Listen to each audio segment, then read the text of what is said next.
नमस्कार मित्रों। मैं गोविंद विश्वास आप सभी का इस चैनल पे एक बार फिर से स्वागत करता हूं।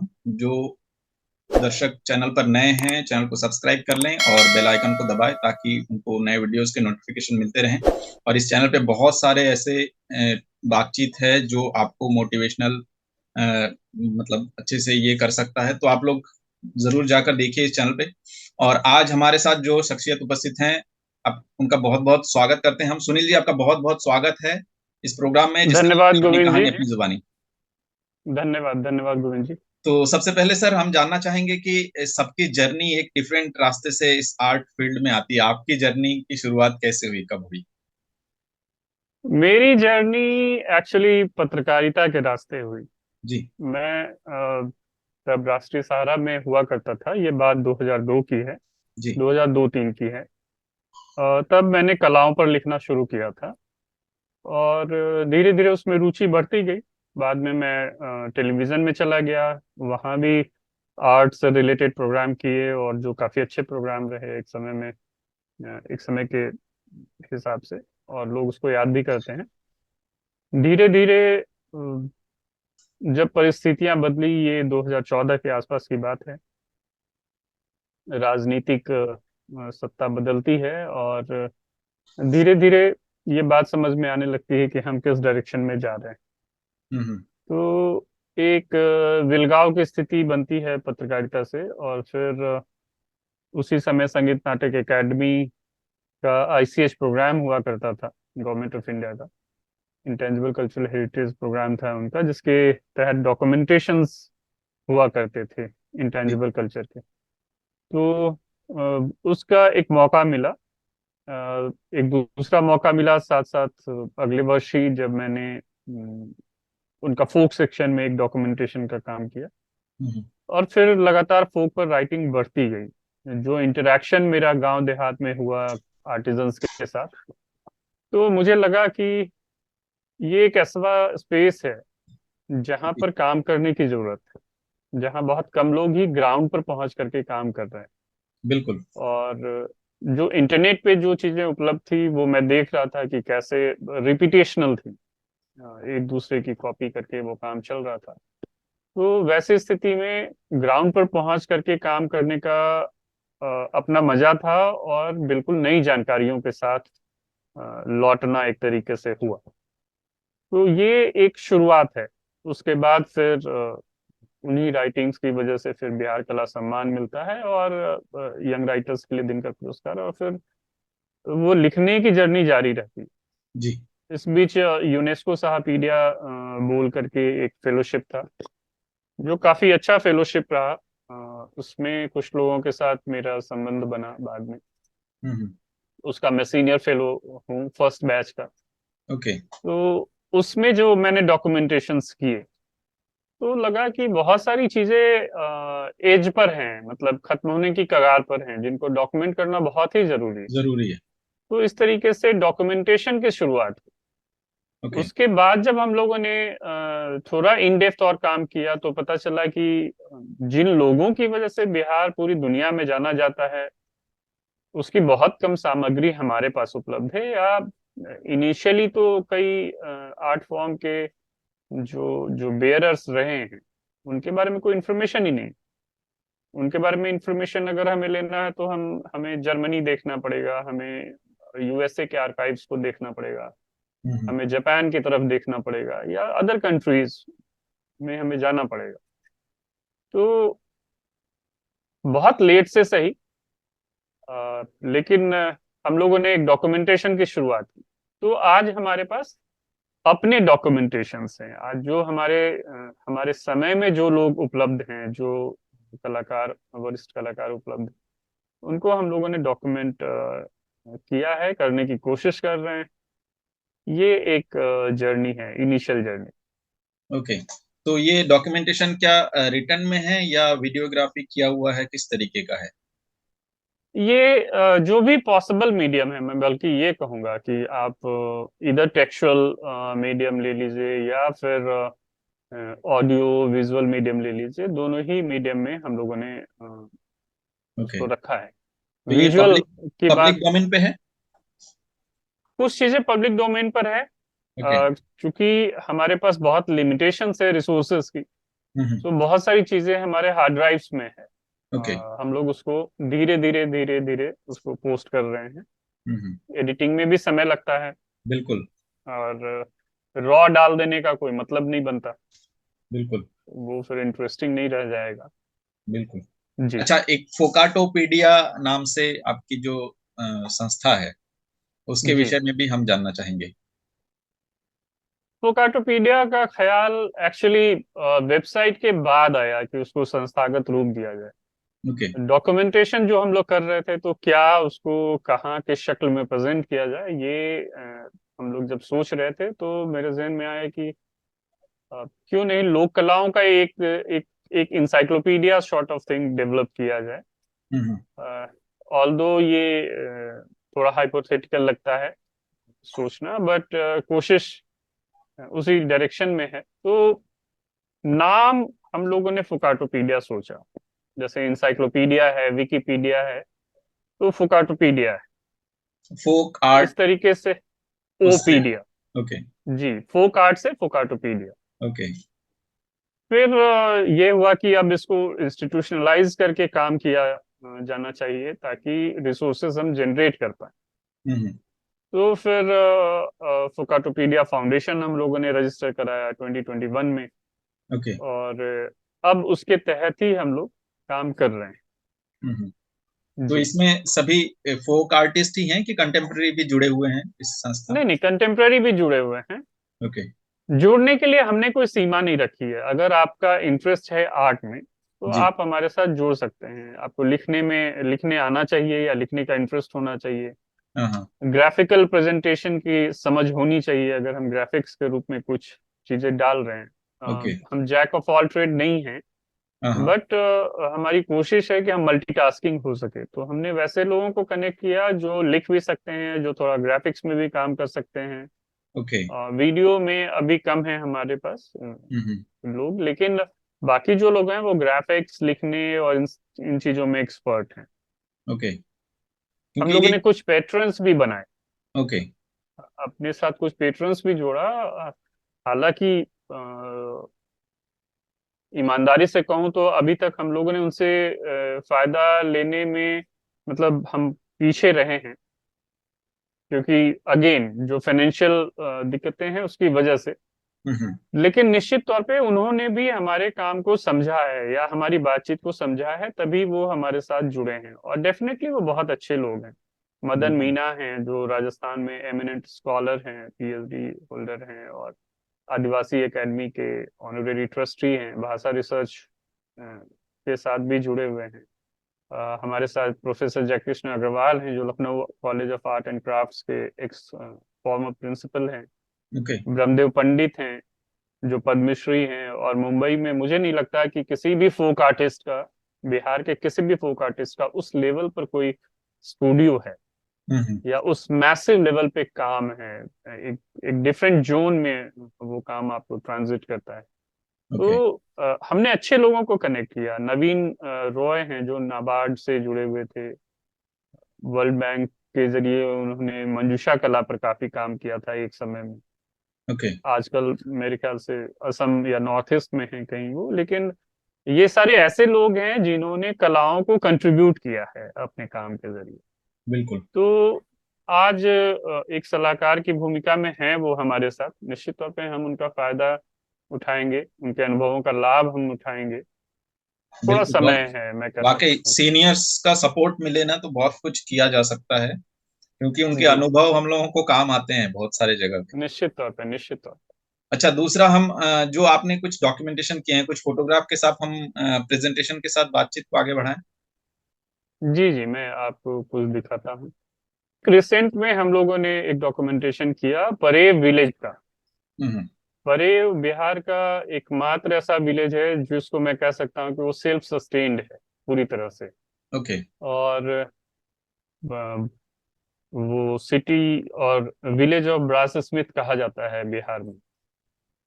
तो पूरा का पूरा गांव ब्रास से जुड़ा हुआ काम करता है। अच्छा। मैन्युफैक्चरिंग भी है, और सेल्स एंड मार्केटिंग भी है, सभी गांव के लोग करते हैं। कुछ बहुत अच्छी बातें भी हैं जो मैं इसमें मेंशन करूंगा। हम्म। आप ये परेव के बारे में ब्रीफ इंफॉर्मेशन है। Almost 25 big and medium size brass utensil manufacturing unit है वहां पर। 35 स्मॉल यूनिट्स हैं और जो ज्यादातर घरों में चल रहे हैं। हम्म। ये कोइलवर पुल है। आप परिचित होंगे, या बिहार के जो लोग भी हैं वो परिचित होंगे। पले परे ब्यूरेज का ओवरव्यू है। अभी जी। बिहार में पटना के पास, पटना और आरा के बीच में हम्म। कोइलवर पुल पड़ता है। ये वहां पर है। ओके। और पूरा का पूरा जो गांव है वो ब्रास स्मिथ से, ब्रास स्मिथ है वहां पर। हम्म। ब्रास का काम होता है। परेव में जो यूनिट्स हैं उसमें 25 करीब बड़े यूनिट हैं और 35 छोटे यूनिट्स हैं जो ब्रास यूटेंसिल्स प्रोड्यूस करते हैं। ओके। जो छोटे यूनिट्स हैं वो मोस्टली घरों में ही चलते हैं। ये ये जो कोइलवर पुल चीजें है। ये जो चीजें वो लोग घर के बर्तन वगैरह उसी का काम करते हैं। जी जी। ओके।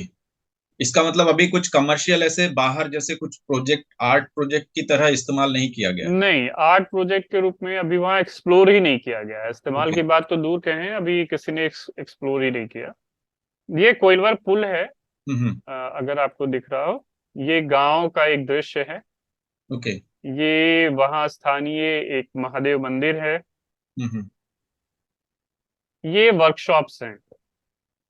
ओके। ये घरों के अंदर जो वर्कशॉप चलते हैं, ये वो वर्कशॉप है। तो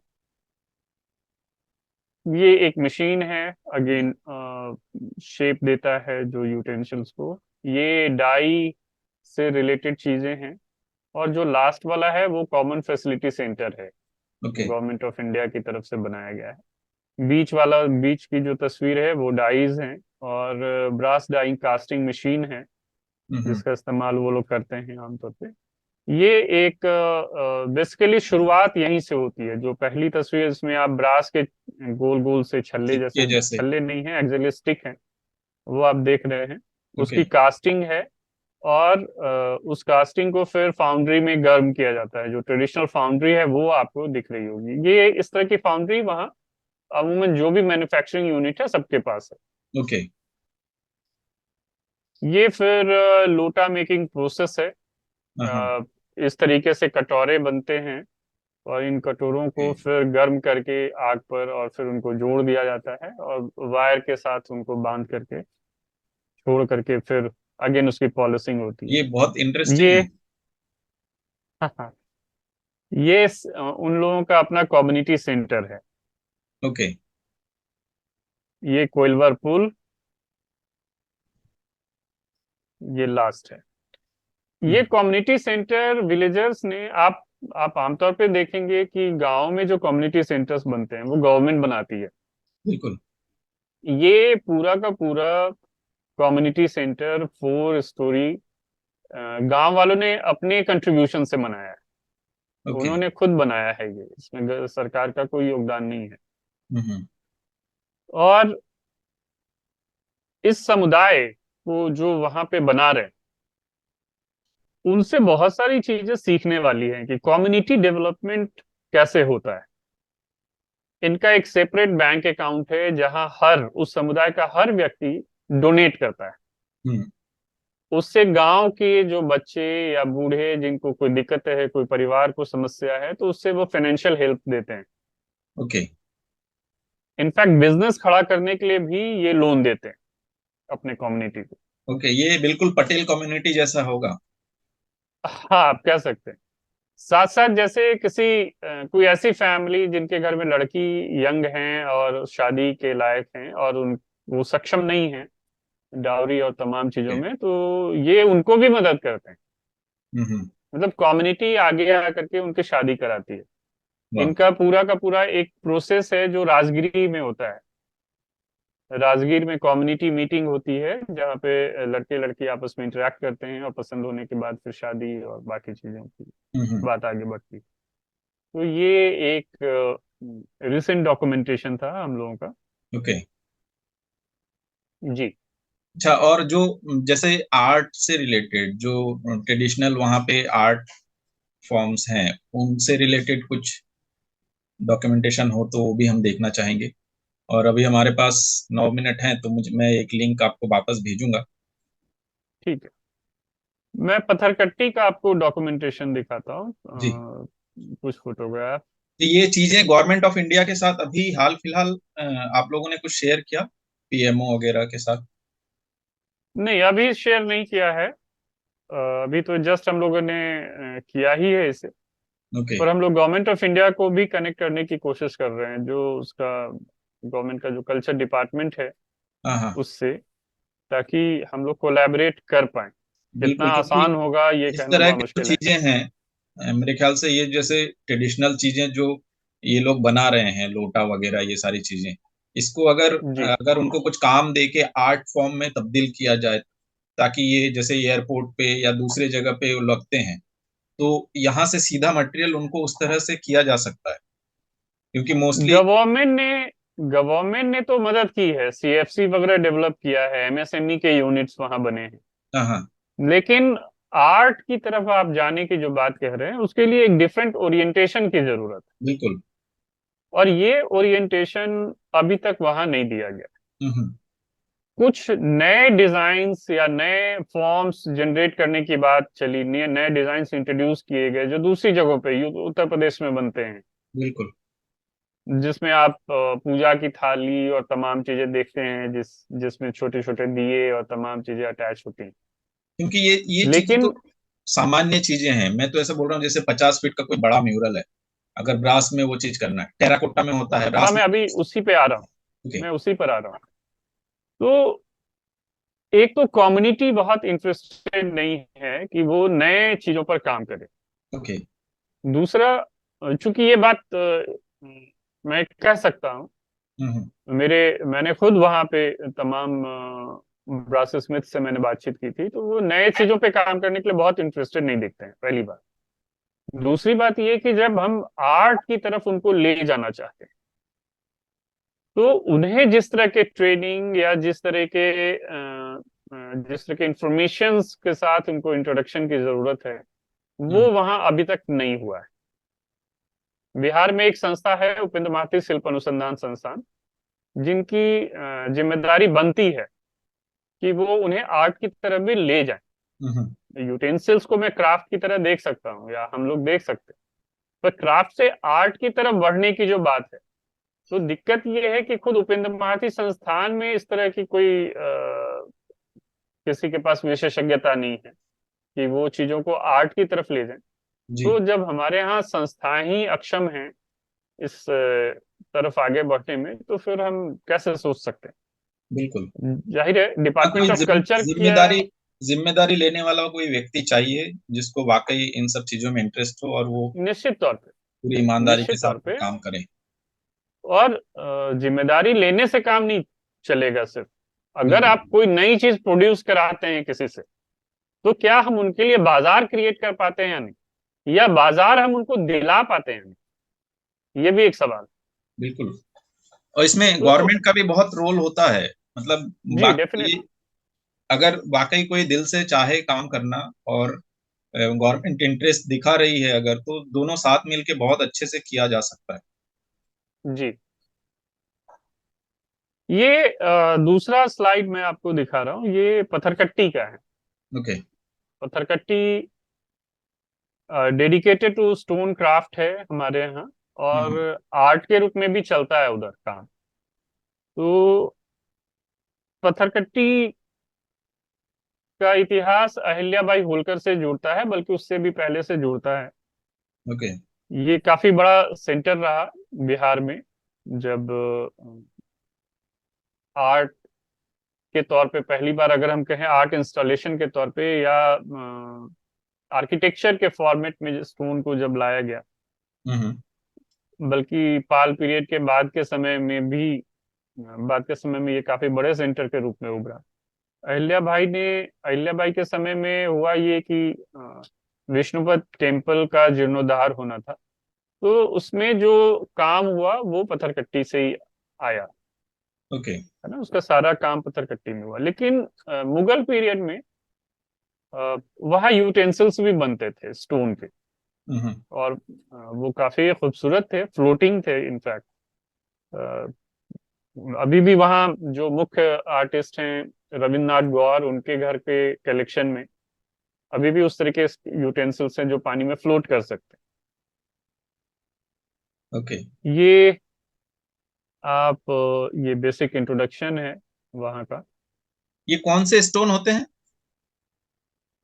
ये ब्लैक स्टोन है। हम्म। ये गांव के बाहर का एक स्कल्पचर है। ये गांव का घर क्लोज में। ये एक फैसिलिटी है जो डिपार्टमेंट ऑफ टूरिज्म की है। ओके। मैं क्यों कह रहा हूँ कि सरकार को सोचना पड़ेगा कि हम किस डायरेक्शन में काम कर रहे हैं और किस तरह से काम करने की जरूरत है।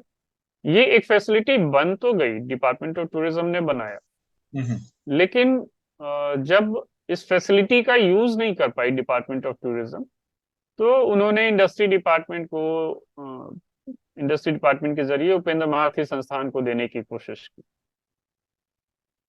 उपेंद्र महारथी संस्थान भी इसको यूज नहीं कर पाया। बाद में ये हुआ कि अच्छा आर्टिस्ट को कहा जाए कि आर्टिस्ट इसको रन करें, हम्म। तो जो इसके मेंटेनेंस और तमाम चीजों का जो कॉस्ट है वो आर्टिस्ट बेयर करने के लिए तैयार नहीं थे, उनके लिए पॉसिबल नहीं था, तो उन्होंने भी मना कर दिया एक तरीके से। सीएफसी वहां दो बनी, हम्म। Common facility centre. एक उपेंद्र महारथी ने बनवाए, जो मेरे ख्याल से जेसी माथुर जी के समय में बना था। और बाद में उपेंद्र महारथी संस्थान ने भी एक सीएफसी डेवलप किया। वहाँ दो विलेजेस हैं एक्चुअली, ये पत्थरकट्टी एंड खुकरी। खूबसूरत है, अगर इसको वाकई आर्टिस्ट मेंटेन कर पाए ना तो बहुत कुछ किया जा सकता है, एक बड़ा मार्केट खड़ा किया जा सकता है वहाँ। हाँ, लेकिन अगेन फिर वहाँ एक दूसरी बात आएगी कि ये क्राफ्ट के फॉर्म में आप कह सकते हैं। जी। पत्थरकट्टी में जो काम हो रहा है, और पत्थरकट्टी के जो का जो एडजेसेंट विलेज है वो उसका नाम है खुकरी। हम्म। ये दोनों विलेजेस में क्राफ्ट वर्क बहुत ही स्ट्रांग है। ओके। लेकिन आप परेव की तरह ही यहाँ भी ये बात कह सकते हैं कि क्राफ्ट को आर्ट की तरफ ले जाने की जो कोशिश है वो यहाँ भी बहुत ज्यादा नहीं दिखती है। जो हम्म। ट्रेडिशनल डिजाइन्स हैं, ट्रेडिशनल जो स्टोन की मूर्तियां बनती हैं, स्टोन स्कल्पचर्स हैं जो मंदिरों में लगते हैं, या कुछ प्रोफाइल वर्क होता है, शिवलिंग बनते हैं, दुर्गा और इस तरीके की जो मूर्तियां बनती हैं, हम्म। तो ये सारा वही है। एक बड़ा काम होता है वहाँ खरल के रूप में। ओके। खरल को हम लोग क्या कह सकते हैं, जिसमें कूटने की जो चीजें बनती हैं, खल खलबट्टा। खलबट्टा, तो वो भी एक बड़ा काम है। लेकिन अगेन आर्ट की तरफ आज के डेट में वहाँ कोई नहीं काम कर रहा। ओके। आर्ट के रूप में वही हो रहा है जो ट्रेडिशनल फिगरिंग्स बनती हैं, वही सारी चीजें। उसमें आप कंटेम्प्रेरी स्कल्पचर की बात करेंगे तो उस तरह की कोई चीज नहीं है। होप ये बातचीत सुनने के होने के बाद कोई ऐसे व्यक्ति तक जाए जो मेरे ख्याल से उन सब चीजों के लिए और अवेयर हो। हाँ, निश्चित तौर पे लोगों को कोशिश कर पहुंचना सकते हैं। चाहिए। ये कुछ लिंक लोग कभी भी यहाँ कर से सकता गए है। भी हैं। ओके, फिर हम कनेक्ट हो जाएंगे। बिल्कुल, मैं आपको दूसरा लिंक भेज रहा हूँ, है ना? ये अभी काट ही दे जैसे देना। ये मैं दिखा देता हूँ, उसके बाद हम लोग डिस्कनेक्ट करते हैं, 1 मिनट है हमारे पास। हम्म। ये ट्रेडिशनल जो मूर्तियां हैं वहाँ मार्बल की, ये इस तरह के स्टोर्स आप वहाँ देख सकते हैं। ये सारे जो स्ट्रक्चर्स हैं वो कई सौ साल पुराने हैं, जो गांव में लगे हुए हैं आज भी।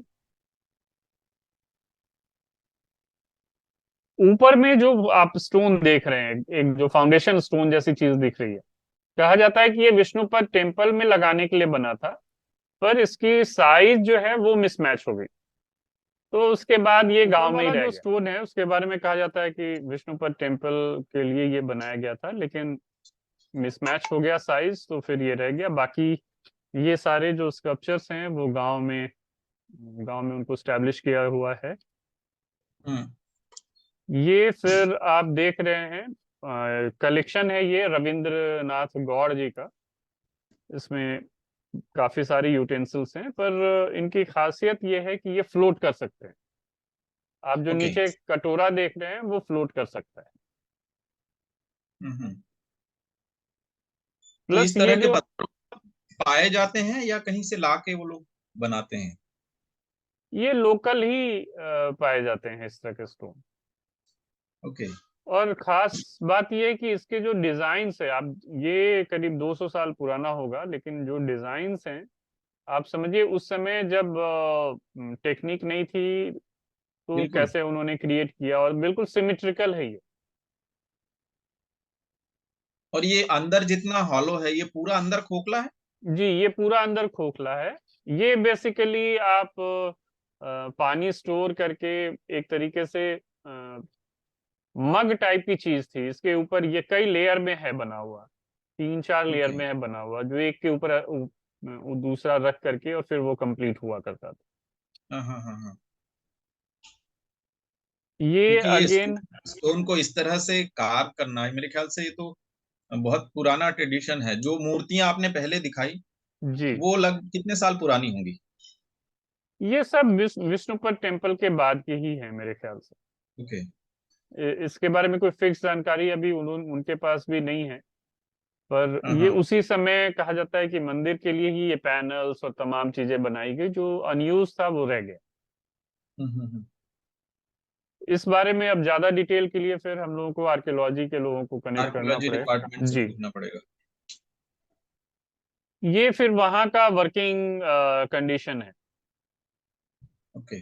अगेन ओपन सब कुछ होता है, कोई हम्म। फैसिलिटी उस तरीके से नहीं है, स्टूडियो जैसी कोई बातचीत नहीं है, स्टूडियो का कोई कॉन्सेप्ट नहीं है। वहाँ पे सड़क के किनारे ही ये सारे काम होते हैं, और बहुत ही अनहाइजेनिक तरीके से। हम्म। तब गवर्नमेंट को इस बारे में सोचना चाहिए कि वर्कर्स को, या जो लोग वहाँ क्राफ्ट्समैन हैं, उनके हेल्थ को लेकर के कैसे ये बेहतर वाकई तरीके से एटलीस्ट वो स्टोन डस्ट मास्क, तो वो जी सारी चीजें अवेलेबल हों, होनी क्योंकि चाहिए। बहुत दिक्कत होती है बाद में जाकर इन सब चीजों जी से। जी। ये रिसेंटली अभी ये सारे लोग फॉर्चुनेटली हमारे पास हैं। रविन्द्रनाथ गौर वहाँ के हम्म। एक तरीके से one of the Pioneer artist हैं। सुरेश लाल गौड़ ये भी पायनियर आर्टिस्ट हैं। मनोहर लाल गौड़, ये इन्होंने काम करना बंद कर दिया ओके। उम्र की वजह से। बट अभी इन सब के बारे में भी कोई डॉक्यूमेंटेशन पूरी तरह से अवेलेबल नहीं है। हम लोग करने की कोशिश कर रहे हैं। एक एक मेजर डॉक्यूमेंटेशन हमारा हार्ड ड्राइव करप्ट होने की वजह से चला गया, जिसमें हम लोग हम्म। ने पथकट्टी पर काफी काम किया था। बट ठीक है, अब हम लोग दोबारा उसको करते हैं। लेकिन अभी गवर्नमेंट के लेवल पे भी डॉक्यूमेंटेशन की बात करें तो कुछ भी अवेलेबल नहीं। ओके। मतलब इसकी मेजर जिम्मेदारी उपेंद्र महारथी शिल्प अनुसंधान संस्थान की बनती है, जो हम्म। डिपार्टमेंट ऑफ इंडस्ट्री के अंतर्गत आता है। लेकिन उनके पास भी डॉक्यूमेंटेशन की तरफ नहीं, ओरिएंटेशन नहीं है। ध्यान देने के लिए कोई नहीं होगा। ध्यान देने के लिए कोई नहीं है, दूसरा उनका इंटरेस्ट नहीं दिखता है। अब ओके। उनका पूरा इंटरेस्ट है प्रोडक्शन सेंटर बनने की तरफ, हम्म। कि वो मार्केट के हिसाब से सिर्फ काम को प्रोड्यूस करें, और इनफैक्ट वो खुद भी मार्केट के साथ कंपटीशन में। ओके। तो जिसकी प्राइम जिम्मेदारी में रिसर्च है, जिसकी प्राइम जिम्मेदारी में, मतलब प्राइम रिस्पॉन्सिबिलिटी जिनका रिसर्च है, डॉक्यूमेंटेशन है और एक्सप्लोरेशन है उसमें, हम्म। वो अभी प्रोडक्शन सेंटर की तरफ बढ़ रहा है या बढ़ चुका है। पर इन इन सब चीजों का अगर डॉक्यूमेंटेशन नहीं हुआ तो एक जैसे ये कलाकार ने काम बंद कर दिया, आने वाले समय में धीरे धीरे उनकी पीढ़ियां क्या कर रही हैं, क्या ये तो किसी को मालूम ही नहीं होगा। हाँ, मैं बताऊं कि कोरोना काल में बहुत सारी फैमिलीज माइग्रेट कर गई, हम्म। और इस समय करीब 85 फैमिली हैं केवल जो ये काम कर रहे हैं वहां पे। मैं ओके। पथरकट्टी विलेज की बात कर रहा हूँ। जी। और वो भी मोस्टली एक ही परिवार से कनेक्टेड हैं। कुछ कुछ लोग अलग से हैं, लेकिन ज्यादातर लोग गौर ब्राह्मण्स ही हैं। पूरा का पूरा जो ये इंडस्ट्री है वो गौर ब्राह्मण्स के जरिए चल रहा है, हम्म। जो अहिल्या भाई के समय में राजस्थान से, जयपुर से इधर आए, गया की तरफ आए। ओके। और ये ओरिजिनल भी जयपुर से नहीं है, ये बंगाल और बंगाल से पहले भी कहीं दूसरी जगह से बंगाल पहुंचे। तो ये एक डिफरेंट सर्किल है। हम्म। ये एक मेरी और रविंद्र जी की तस्वीर जब हम लोग डॉक्यूमेंट कर रहे थे। ओके। और ये है वो पूरा रास्ता, ये मुख्य सड़क से ये रास्ता, ये पूरा विलेज अंदर, ये पूरा का पूरा विलेज स्टोन कार्विंग का काम करता है। हम्म। ये उसके बीच के मुख्य और इनके इनके मार्केट का कैसा क्या है? ये मोस्टली गया आते हैं। अच्छा। गया में इनका मार्केट है, गया, बोध गया, और थोड़ा बहुत राजगीर की तरफ।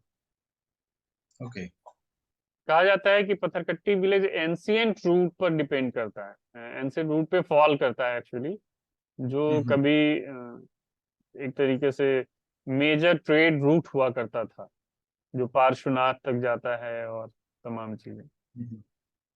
एक्चुअली मेरे को ध्यान आ रहा है, जब मैं बचपन में इधर देवघर की ओर हम जाते थे तो जी राजगीर होके जाना पड़ता था, तो कई बार हमने देखा कि उसमें है ना नाम लिखा हुआ, ये सारी चीजें होती थी, फिर उसमें पेन स्टैंड जैसा चीजें वो लोग रखते थे।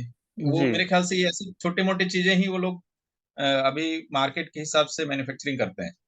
हाँ, और उसमें भी ज्यादातर देवी देवताओं की मूर्तियां बनाते हैं वो। ओके। मुख्य रूप से देवी देवताओं की मूर्तियां ही बनाते हैं, क्योंकि उन्हीं की मांग है बेसिकली। शिवलिंग की मांग है, तो मांग के हिसाब से बनाते हैं। कुछ जो स्थानीय लीडर्स हैं या उन लोगों की भी मूर्तियां बनती हैं, जो पॉपुलर लीडर्स हुए। थोड़ा मार्केट इनका बनारस में भी है, लेकिन बनारस ज्यादातर बिहार के एक दूसरे क्षेत्र से काम जाता है वहां पर। ये है बेसिकली। ओके।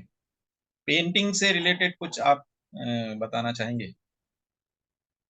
पेंटिंग पर हम लोगों ने जो डॉक्यूमेंटेशन किया है वो आप आर्टिस्ट का डॉक्यूमेंटेशन ही कह सकते ओके। हैं, क्योंकि हम लोगों ने प्लान जब हम लोग कर रहे थे कि कैसे हमें डॉक्यूमेंटेशन करना है, हम्म। तो एक बड़ी संकट ये थी कि कई कलाकार 70-80 प्लस थे तब, ओके।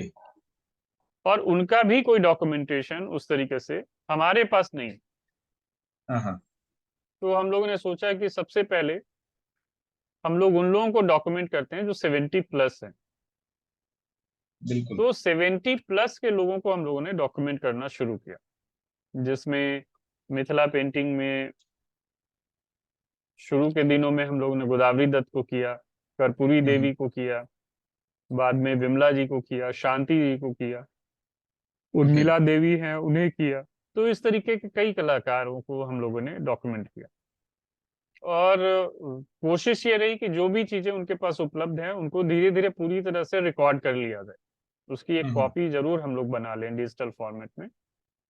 ओके। तो इसमें कई कलाकार ऐसे भी रहे जो आज हमारे बीच नहीं है। नहीं।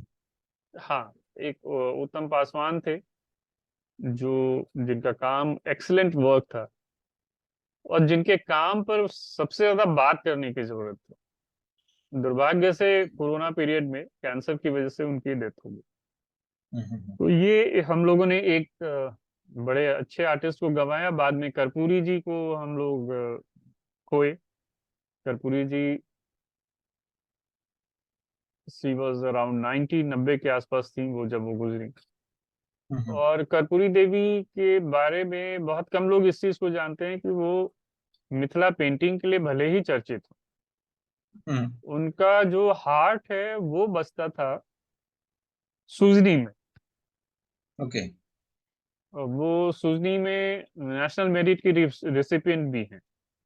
अच्छा। तो उन्हीं के पैरेलल और भी कई दूसरे कलाकार, जैसे बिंदेश्वरी देवी, वो भी सुजनी की सिक्की की कलाकार थी। हम्म। बिंदेश्वरी देवी का कोई बहुत डॉक्यूमेंटेशन हमारे पास नहीं मिलता है। उनकी फैमिली के पास जो चीजें हैं, अभी उसकी एक कॉपी मेरे पास आई है। वीडियो में है? नहीं, फोटोग्राफ्स में। ओके। उनके पैरेलल एक दूसरी कलाकार हैं सीतामढ़ी की, कुमुदनी देवी। वो भी सिक्की में उन्होंने भी काम किया। बिंदेश्वरी दी जी जो हैं उन्होंने अमेरिका में जाकर के ट्रेनिंग दी, ओ वाह। स्मिथसोनियन में बल्कि वो गई। तो हम्म। अब अब आप सोचे कि इस लेवल पे अगर कोई आर्टिस्ट पहुंच रहा है और उसका कोई डॉक्यूमेंटेशन हमारे पास अवेलेबल नहीं है, नहीं, तो तो दुर्भाग्य की बात है। ये दुर्भाग्य की बात है और स्टेट को डेफिनेटली सोचना चाहिए। बिल्कुल। कर्पूरी देवी का भी जो काम है, आप देखिए जापान में है उनका काम, अमेरिका उनका काम गया है, लेकिन हमारे यहाँ बहुत ज्यादा उनका काम उपलब्ध नहीं है। हम्म। दो जगहों पर काम की संभावना है, उपेंद्र भारती संस्थान में बहुत सारे वर्क रखे हुए हैं, और मधुबनी का जो डीसी हैंडीक्राफ्ट का ऑफिस है वहां भी बहुत सारा काम रखा हुआ है, लेकिन वर्षों से उनमें से बहुत सारे काम नहीं खुले। हम्म। मतलब 70s 60s के फेज में जो काम इकट्ठा हुआ या 80s के फेज में जो काम इकट्ठा हुआ, स्क्रोल करके या उनको बांध फोल्ड करके रख दिया गया, वो कभी खुला ही नहीं। ओके। तो आज आप उनको यूं खोलेंगे तो वो डिस्ट्रॉय हो जाएंगे। तो उसको ये भी प्रॉपर तरीके वो रेस्टोरेशन के जरिए ही उसको करना पड़ेगा। रेस्टोरेशन की बात आप कर रहे हैं, सॉरी, रेस्टोरेशन कितनी लोग यहाँ समझते हैं, ये भी गौर करने वाली बात ओके। और दूसरा मेरे मन में एक ख्याल आ रहा है, जैसे पटना म्यूजियम तो बहुत ही खूबसूरत है, बहुत बड़ा है।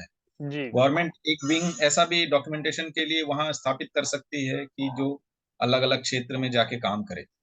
आपको क्या लगता है?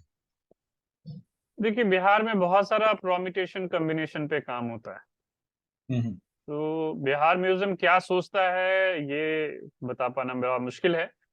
लेकिन बिहार म्यूजियम का ओरिएंटेशन कंटेम्प्ररी की तरफ ज्यादा दिखता है, फोक की हम्म। तरफ कम दिखता है। हालांकि फोक के कलेक्शन उन्होंने जनरेट किए हैं काफी अपने। किए हैं।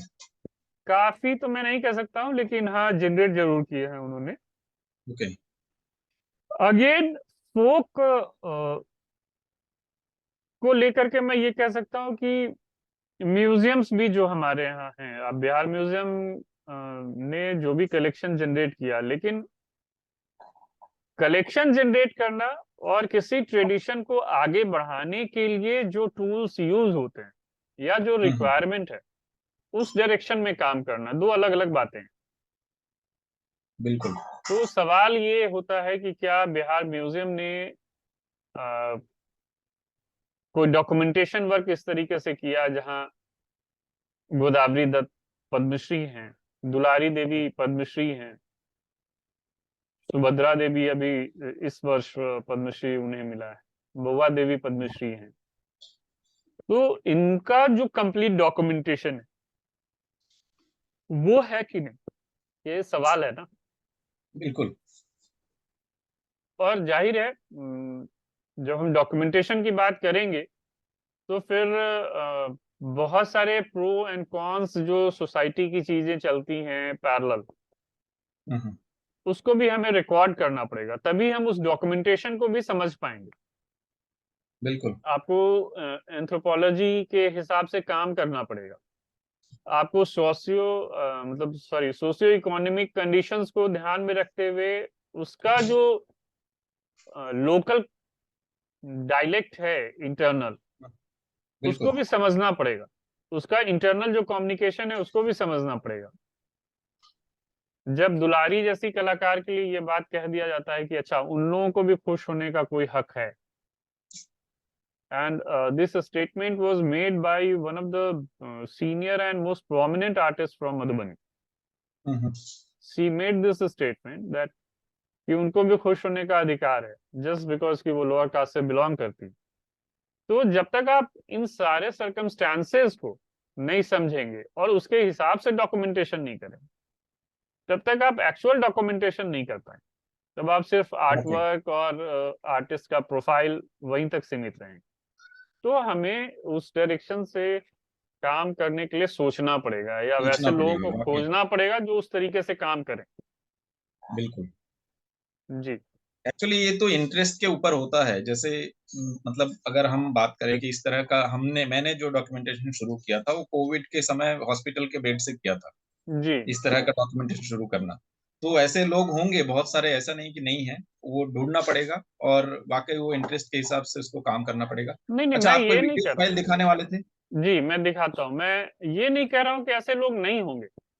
हम्म। मैं ये कह रहा हूँ कि ऐसे काम करने में या इस तरह के काम में जो इंटरेस्ट होना चाहिए गवर्नमेंट का, या जो म्यूजियम्स का इंटरेस्ट होना चाहिए, बिल्कुल।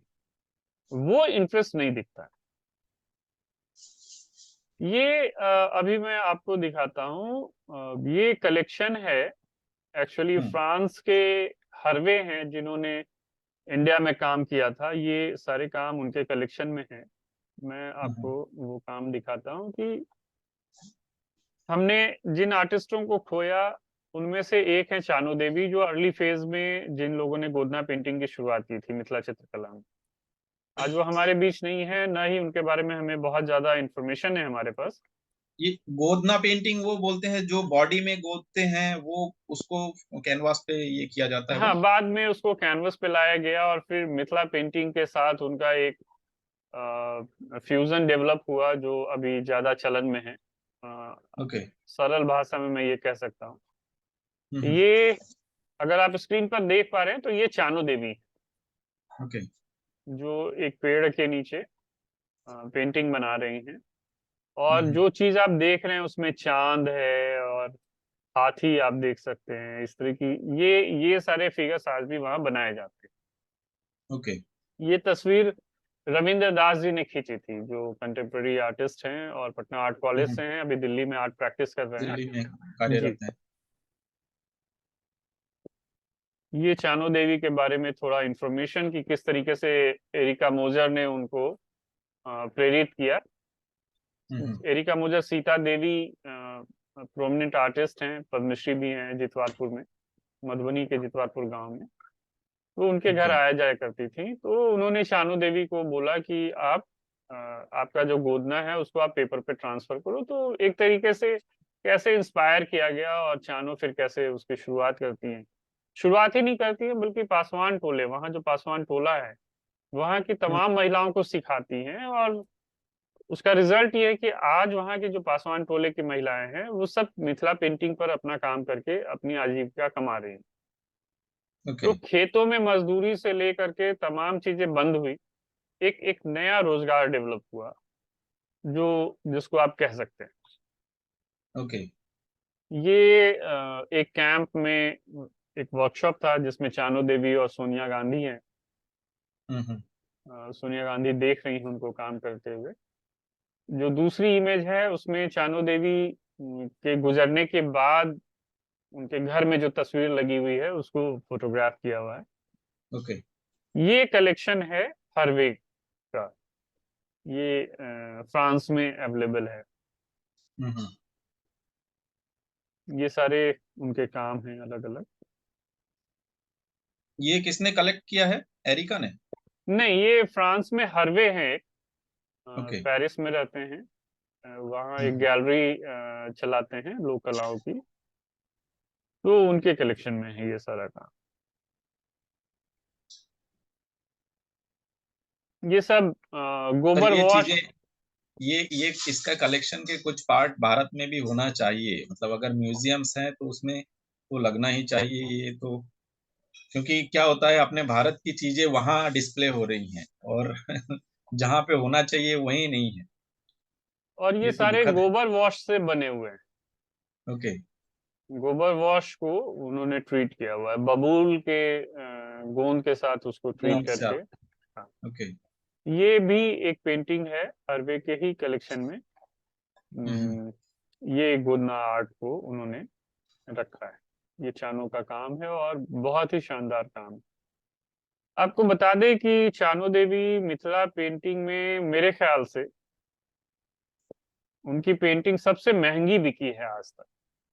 ओके। जो लास्ट पेंटिंग बिकी है वो 6.5 लाख रुपए की बिकी है। एक म्यूजियम ने इसको ओके। परचेज किया था।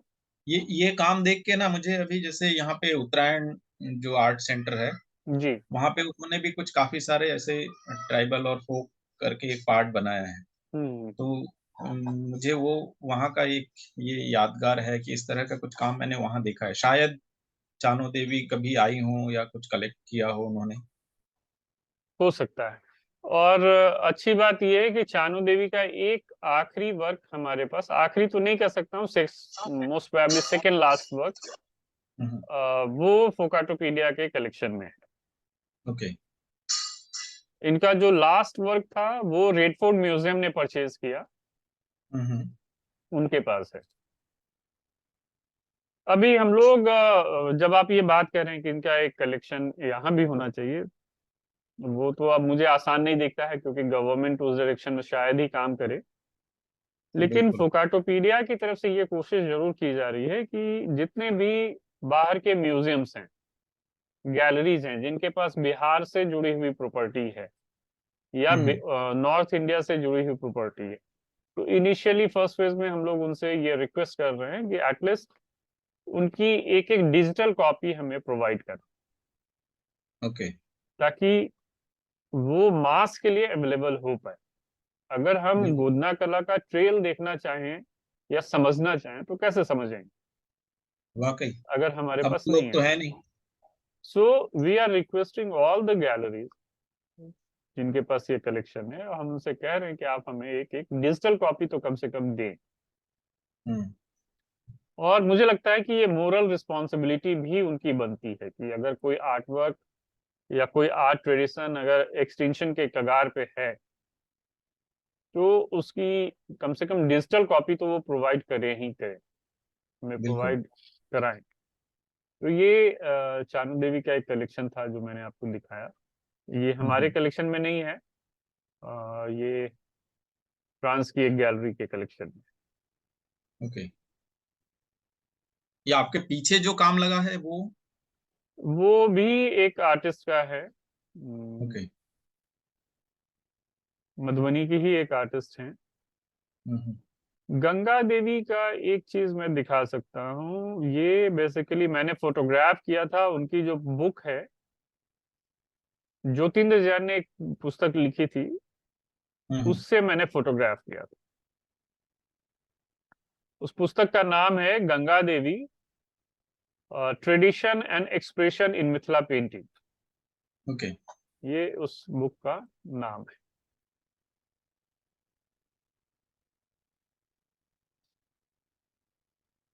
वीडियो इस पे चलेगा? आई होप चल जाना चाहिए, लेट अस सी।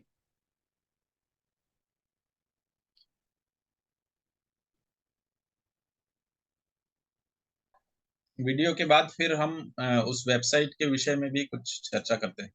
आप देख पा रहे हैं वीडियो? जी जी। इमेजेस। हाँ, ये इमेजेस हैं। अब इसको फुल स्क्रीन कर दीजिए।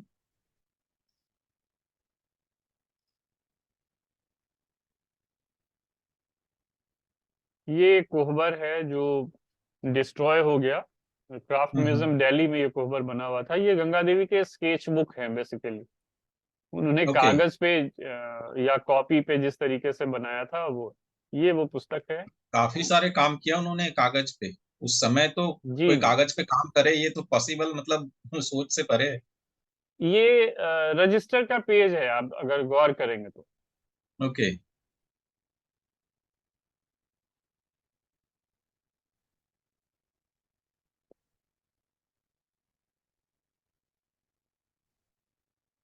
ये कलेक्शन आज के डेट में किसके पास है कहना बड़ा मुश्किल है, हाँ हाँ। ओरिजिनल ये सारी चीजें, पर ये एक बुक में डॉक्यूमेंटेड है, ये अच्छी बात है। ओके। जी। पर ये अच्छा है। कुछ कहीं कुछ कलेक्शन तो है, मेरे ख्याल से गवर्नमेंट को इसके बारे में सोचना चाहिए। ये तो हम जगा सकते हैं, बोल सकते हैं। बाकी। इसमें एक बात और है, कलेक्शन होना इंपॉर्टेंट नहीं है, उस कलेक्शन का पब्लिक होना बहुत जरूरी है। बिल्कुल। कलेक्शन अगर वॉल टू वॉल ट्रांसफर कर रहा है तो उसका उसकी उपयोगिता क्या है? सो बिल्कुल। फ्री एक्सेस होना चाहिए, नॉलेज के लिए फ्री एक्सेस की परिपाटी डेवलप होनी चाहिए। अनफॉर्चुनेटली हमारे यहाँ नहीं है, या इसकी प्रैक्टिस बहुत कम है। यूरोप में मूवमेंट भी मिलता है इसके लिए, हमारे यहाँ इस तरह का कोई मूवमेंट नहीं है कि दूसरा आप। एक चीज की, ये सब जो चीजें हैं ना, ये जनरल स्कूल के एजुकेशन पाठ्यक्रम में भी शामिल होना बहुत जरूरी है। अदरवाइज जो नॉर्मल लोग हैं वो तो कभी जान ही नहीं पाएंगे। जी बिल्कुल नहीं जान पाएंगे। मैं बल्कि इस पर बात करता ही आपसे कि हम्म। एक्चुअली हमारा जो एजुकेशनल पॉलिसी है, उस हम्म। पॉलिसी में ही कल्चर नहीं है एक तरीके से, या कल्चर जिस तरीके से रखा गया है वो बिल्कुल गौण है। बिल्कुल। तो कल्चर को प्रोमिनेंसी तो हमें देनी होगी, और जब तक वाकई। हम प्रोमिनेंसी नहीं देंगे तब तक स्थितियां ऐसे ही बनी रहेंगी। हम्म। आप अभी एक चीज अभी जी अभी एक चीज, मैं यहाँ एक वर्कशॉप में गया था सरदार पटेल यूनिवर्सिटी में। जी वहाँ लिबरल आर्ट्स का एक सब्जेक्ट इंट्रोड्यूस किया गया है, जो नई एजुकेशन पॉलिसी के साथ वो आगे बढ़ रही है। तो उसमें जैसे मान लीजिए जो लॉ के स्टूडेंट है, इंजीनियर हैं, उन लोगों का एक करिकुलम ऐसा होगा जिसमें वो आर्ट में उनको वो करना है, जिनकी रुचि है उसमें, चाहे म्यूजिक में हो, फोटोग्राफी में हो, वो अपने हिसाब से। तो ये नए एजुकेशन पॉलिसी में ये चीजें इंट्रोड्यूस की गई हैं। अब पता नहीं सब जगह लागू कब होंगी वो। नहीं, और भी कई बातों को मैं कह सकता हूँ कि अभी जिस तरीके से गवर्नमेंट कोर्सेज में चेंजेस करने के लिए लगी हुई है, आप हम्म। देखिए हिस्ट्री में बहुत सारे चेंजेस किए गए, अच्छे हैं बुरे हैं वो एक डिफरेंट डिस्कोर्स है, उस वो एक बिल्कुल। अलग बातचीत है। पर अलग मैटर। कलाओं को लेकर के हम अपने टेक्स्ट बुक में क्या प्रेजेंट कर रहे हैं, या कलाओं को किस रूप में टेक्स्ट बुक में प्रेजेंट किया जाना चाहिए। हमारे समय में, या आज भी मैं कहूँ कुछ स्कूल्स ने एक्सपेरिमेंट्स अब शुरू किया है, अदरवाइज कॉमन परसेप्शन तो यही है कि सबसे बेकार चीज है, इससे कुछ होना जाना नहीं है। बिल्कुल, ये माइंडसेट तो चेंज करना पड़ेगा। दूसरी बात ये कि हम अपने बच्चों को इमिटेशन सिखाते हैं। हम्म। हमें आर्ट बुक दे दिया, बच्चों को आर्ट बुक दे दिया जाता है, वो उसी के ऊपर चलाते हैं। सो बिल्कुल। क्रिएटिव थिंकिंग आएगी कहाँ से? वाकई। तो हमें इस डायरेक्शन में काम करना पड़ेगा। क्या ये पॉसिबल नहीं है कि हमारे संगीत के, हमारे लोक कलाओं के, या हमारे सोशल साइंसेस के जो जो पायनियर लोग हैं, जो पद्मश्री हैं, जिन्होंने कुछ नया इनोवेशन किया है, जिन्होंने कुछ ऐसा काम किया जिसकी वजह से मास मूवमेंट क्रिएट हो गया, उनको हम हम्म। अपने टेक्स्ट बुक में जगह दें। मैं सिर्फ बिहार की बात करूंगा। हम गर्व कर सकते हैं, हम कहने के लिए गर्व कर सकते हैं कि हमारे पास 7 7 पद्मश्री हैं, पर क्या वो पद्मश्री हमारे टेक्स्ट बुक का भी हिस्सा है? बिल्कुल। अगर कोई उसका हिस्सा तो नहीं है, प्लस हमारे पास डॉक्यूमेंटेशन का भी वर्क नहीं है, उस हम्म। केस में मैं अक्सर इस बात को कहता हूं कि हम अपने आने वाली पीढ़ी को कल्चर का कौन सा ट्रेडिशन हम दे करके जाएंगे। बिल्कुल, क्या परोस रहे हैं हम उनको। क्या परोसेंगे हम उनको, या क्या उनसे हम साझा करेंगे? और एक और स्टेटमेंट मैं हमेशा मेंशन करता हूँ, एक साउथ हम्म। अफ्रीकन प्रोवर्ब है, जो वहां किसी ने कहा कि when an old person dies, a library burns down to the ground। जब कला संस्कृति से जुड़ा एक व्यक्ति जाता है, तो अपने साथ एक पूरी परंपरा को लेकर के चला जाता है। बिल्कुल। क्या हम इस बारे में सोचते हैं? अगर हम सोचते तो शायद आगे भी बढ़ते। दूसरे कई वाकई। राज्यों में काम हुए हैं, मध्य प्रदेश में काम हुआ, छत्तीसगढ़ में काम हुआ, महाराष्ट्र में काम हुआ, इनफैक्ट जम्मू कश्मीर में काम हुआ, जो सबसे क्लोज्ड पेरीफेरी माना जाता है। लेकिन हम्म। बिहार में कोई काम नहीं। हम आज भी कहते हैं कि हमारी जो सभ्यता संस्कृति थी वो बहुत गौरवान्वित करने वाली थी। ठीक। हम ऐसा क्या कर रहे हैं जिससे हमारे आने वाली पीढ़ी, जिस तरीके से हम याद कर रहे हैं, वो हमें याद करे बिल्कुल। कि हमारे समय में क्या गौरवान्वित करने वाली चीजें थी।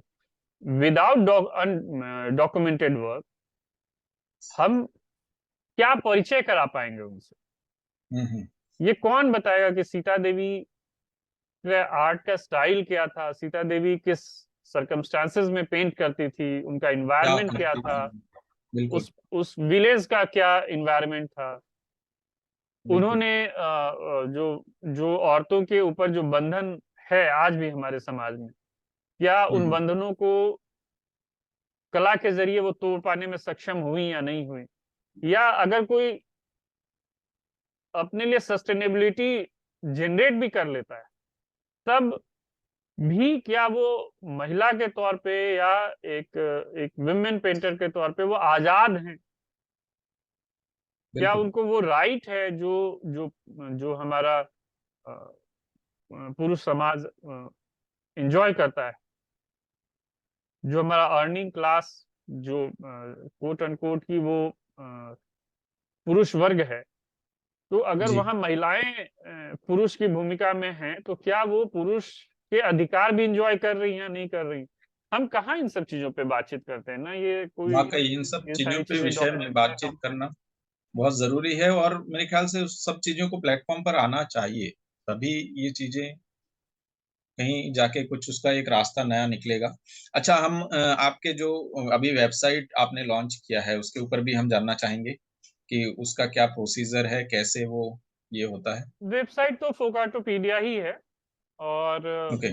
हम लोग सभी लोगों को कह रहे हैं कि आप धीरे धीरे मेंबर बने, ताकि थोड़ा बहुत ही सही हम इकोनॉमिकली स्ट्रेंथन हो पाए, ताकि ये हम्म। जो डॉक्यूमेंटेशन का काम है वो और आगे बढ़ पाए, क्योंकि हम लोगों के पास अभी गवर्नमेंट की तरफ से कोई सपोर्ट है नहीं।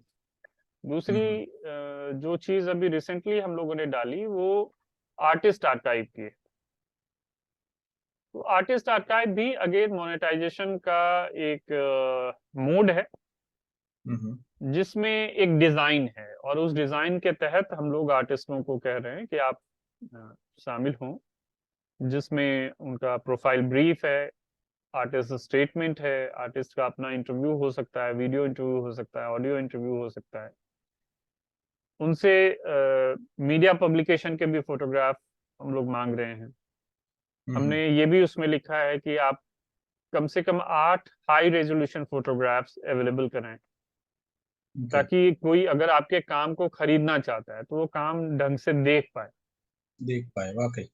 दूसरा ये कि हम आपके सभी सोशल मीडिया कनेक्ट को उस एक पेज पर जो आपके लिए जनरेट किया जाएगा रख रहे हम्म। हैं। फेसबुक, ट्विटर, लिंक्डइन, ये सारी चीजें वहां ताकि कोई अवेलेबल है। कोई कनेक्ट होना चाहे तो वो हो सके कोई वहां से। कोई आपसे डायरेक्ट कनेक्ट होना चाहे वो कर सकता है। एक हम्म। दूसरा प्लेटफॉर्म भी कलेक्ट के नाम से है। कलेक्ट जो है वो बेसिकली बिजनेस को लेकर के थोड़ा रखा हुआ है, ओके। और अगेन वो नॉट फॉर प्रॉफिट बिजनेस हम्म। है, जिसमें बुक्स हैं और अच्छा, तमाम इसके चीज। कुछ मिनिमल चार्जेस भी हैं? जी, इसमें हम लोगों ने मेंबरशिप चार्जेस रखा है 7,500 रुपीज। ये हम्म। 1 साल के लिए हमने रखा है, और रिन्यूअल कॉस्ट 500 रुपीज, 5,000 है। इसमें कोई हम्म। जीएसटी नहीं है, क्योंकि हम लोग जीएसटी ओके। पे नहीं कर रहे हैं। लेकिन अगर हमें पे करना पड़ा तो हम लोग उसको करेंगे, आगे सोचेंगे। ओके। आगे सोचेंगे। दूसरी बात ये कि एक एक सर्टेन टाइम पीरियड के भीतर अगर कोई मेंबरशिप लेता है, तो उसको 1 साल का एक्सटेंशन अपने आप मिल जाएगा। तो ओके। इनिशियली जो हम लोग चार्ज कर रहे हैं फर्स्ट लॉट के लिए, वो 2 साल के लिए 7,500 रुपये का चार्ज कर रहे हैं। हम्म। और ये मैं अश्योर कर सकता हूँ कि हम लोग की टीम बेशक छोटी सी ही है, लेकिन हम लोग ईमानदारी से वो प्रोमिसेस कीप करने की कोशिश करेंगे, मीट करने की कोशिश करेंगे जो हमने वहां पे दी, बिल्कुल। जिसमें दुनिया के तमाम अच्छी गैलरीज के साथ वर्क, अगर आपका वर्क शेयर करने लायक है। हम लोग एक रिव्यू कमेटी भी जल्दी ही प्लान कर रहे हैं, तो रिव्यू कमेटी के अप्रूवल के बाद हम लोग उन वर्क्स को वहाँ शेयर भी कर पाएंगे, ओके। ताकि वो आपके काम को देख पाए। बहुत सारे हमारे अच्छे आर्टिस्ट हैं जिनकी जो गैलरी के टच में नहीं है, या गैलरी की नज़र उन पर नहीं है। नहीं, वाकई ये तो है। अभी एक यंग जनरेशन में भी ऐसे ही है, कई सारे आर्टिस्ट हैं, कई सारे ऐसे मिड कैरियर आर्टिस्ट हैं जिन लोगों को गैलरी, क्योंकि एक गैलरी का तो एक नया ही अलग तरह का मार्केट देखने को मिलता है। जी तो जो भी दर्शक देख रहे हैं, मैं चाहूंगा कि वो लोग जरूर जाकर, और मैं लिंक डिस्क्रिप्शन में दे दूंगा। जी इवन जी। सभी आपके जो वेबसाइट के और सोशल मीडिया के सभी आप चीजें भेजिएगा तो मैं वो डिस्क्रिप्शन में जरूर दे दूंगा। और और मैं आपके माध्यम से उन तमाम लोगों को इनवाइट कर रहा हूँ अपनी वेबसाइट में, हम्म। जो लोग पेट्रन्स के रूप में काम करते हैं, जो कलाओं के पेट्रन्स हैं हमारे, उनको लोक कलाओं में भी आगे बढ़ करके आना चाहिए।